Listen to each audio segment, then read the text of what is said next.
अस्सलामु अलैकुम वरहमतुल्लाहि वबरकातुहू।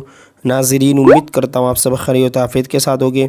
आइए इंशाअल्लाह अज़्ज़ व जल आज की इस वीडियो में उर्दू किताब जन्नती ज़ेवर का पार्ट नंबर 76, पार्ट नंबर 76, ठीक है।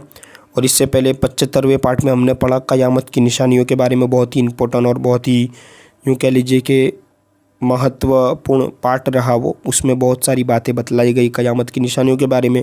भाई इसी से रिलेटेड जो है जहन्नम के बारे में क्या अक़ीदा और क्या हमें मतलब नज़रिया रखना चाहिए और इसके क्या क्या अज़ाबात है, क्या क्या मोमिनों के साथ होगा, वो सब मामलात और वो सब वाक़यात आपके सामने मैं बताऊंगा इस पार्ट में। तो इसे मुकम्मल देखें, ठीक है। इसमें इंशाअल्लाह इसके जो अक़ाइद है वो पूरे होंगे। और इसके बाद कुछ हिदायत है, यानी ज़रूरी कुछ सजेशन है पार्ट नंबर 77 में, वो भी पढ़ेंगे। और फिर इंशाअल्लाह कुफ्र की बातें होगी। और फिर इसके बाद ये जो किताब का ये वाला जो बाब है तकरीबन 80 या फिर 81 पार्ट में ये मतलब कि मुकम्मल होगा ये वाला बाब, चौथा बाब। और ये 5वां बाब इबादत यानी इबादत का जो बाब है, चैप्टर है, वो शुरू होगा। ताकि आज का जो पार्ट है हम यहाँ से कंटिन्यू कर लेते हैं। देखें कि अक़ीदा एक है ना, जहन्नम पैदा हो चुकी है, यानी जहन्नम को अल्लाह ने पैदा कर दिया है और इसमें तरह तरह के अज़ाबों के सामान मौजूद है। दोज़खी लोगों में से जिन लोगों के दिलों में ज़र्रा भर भी, ज़र्रा यानी जैसे रेती के कण होते हैं ना, कण, रेती के छोटे छोटे हिस्से, वो ठीक है, रेती के कण यानी ज़र्रा, ठीक है।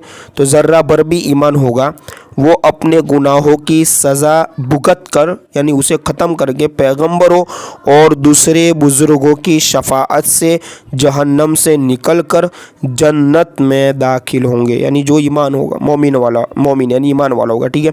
मुसलमान कितना ही बड़ा गुनाहगार क्यों न हो, मगर वो हमेशा दोज़ख में नहीं रखा जाएगा, बल्कि कुछ दिनों तक अपने गुनाहों की सज़ा पाकर वो जन्नत में दाखिल कर दिया जाएगा। हाँ अलबत्ता, यानी कि ठीक है, हाँ रही बात अलबत्ता यानी रहा ये कि कुफ़ार व मुशरिकीन हमेशा हमेशा जहन्नम ही में रहेंगे और तरह तरह के अज़ाबों में गिरफ़्तार रहेंगे और उनको मौत भी नहीं आएगी। देखिए आगे, जन्नत भी बनाई जा चुकी है, यानी जन्नत भी पैदा हो गई है और इसमें तरह तरह की नेमतों का सारा सामान अल्लाह ताला ने पैदा फरमा रखा है। जन्नतियों को न कोई खौफ होगा, न किसी तरह का कोई रंजो गम होगा, दुख भी नहीं होगा, है ना, रंज यानी। इनकी हर ख्वाहिश और तमन्ना को खुदावंदे करीम पूरी फरमाएगा और वो बहिश्त यानी वही जन्नत के बागों यानी गार्डनों, है ना, बागों में किस्म किस्म के मेवों और मेवे हलवे और तरह तरह की नेमतों से लुत्फ़अंदोज़ होते रहेंगे। लुत्फ़अंदोज़ यानी मज़ा लेते रहेंगे, ठीक है। इसी तरह आगे देखिए, और हमेशा हमेशा जन्नत में रहेंगे, न कभी वो जन्नत से निकाले जाएंगे, न मरेंगे।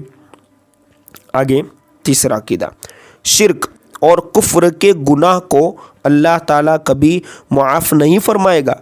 इनके अलावा दूसरे छोटे बड़े गुनाहों को जिसके लिए चाहेगा अपने फ़ज़्लो करम से मुआफ़ फरमा देगा। यानी अल्लाह का फ़ज़्ल है कि अल्लाह जिसे चाहे उस पर अपना फ़ज़्ल, उसे अपना फ़ज़्ल अता फरमाए, और जिसको चाहेगा यानी जिसको चाहेगा उसे अज़ाब देगा, है ना कुरान में, यग़फ़िरु लिमन यशा व युअज़्ज़िबु मन यशा। अल्लाह जिसे चाहे उसे मतलब उसकी मग़फ़िरत फरमा दे और जिसे चाहे उसे अज़ाब दे।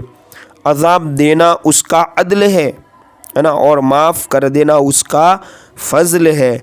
अल्लाह ताला हर मुसलमान पर अपना फ़ज़ल फरमाए, आमीन।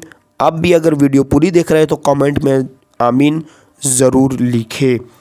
अब इंशाअल्लाह अज़्ज़ व जल पार्ट नंबर 77 में ज़रूरी हिदायत है, चूँकि इसको इसीलिए शामिल नहीं किया कि थोड़ा सा इसका टॉपिक अलग है। ये अक़ाइद जो ख़त्म हुए ना जहन्नम के मुतल्लिक़, अज़ाब के मुतल्लिक़, अब ये कुछ हिदायत है इस्लामी ख़वातीन के लिए भी और मर्द हज़रात के लिए भी। फिर इसमें ये मतलब कि कुछ अशआर की सूरत में भी ये मतलब लिखा हुआ है, इसे भी पढ़ना है नेक्स्ट पार्ट में, ٹھیک ہے. اور پھر پارٹ نمبر 78 میں پھر کفر کی باتیں، یعنی کفر کا بیان، یعنی کہ یہ جو جہالت ہے، کافر لوگ ہیں، ان کے ساتھ کیا سلوک کرنا چاہیے، ان کے اوپر اللہ کی کیسی لعنت ہے اور یہ اللہ کے نزدیک کتنے ناپسندیدہ، یہ سب باتیں پڑھیں گے. چونکہ یہ بھی ایمان اور عقیدے سے ہی تعلق رکھنے والی باتیں ہیں، تو اس کو بھی ہمیں سننا ہے اور اس کو بھی یاد رکھنے کی پوری کوشش کرنی ہے.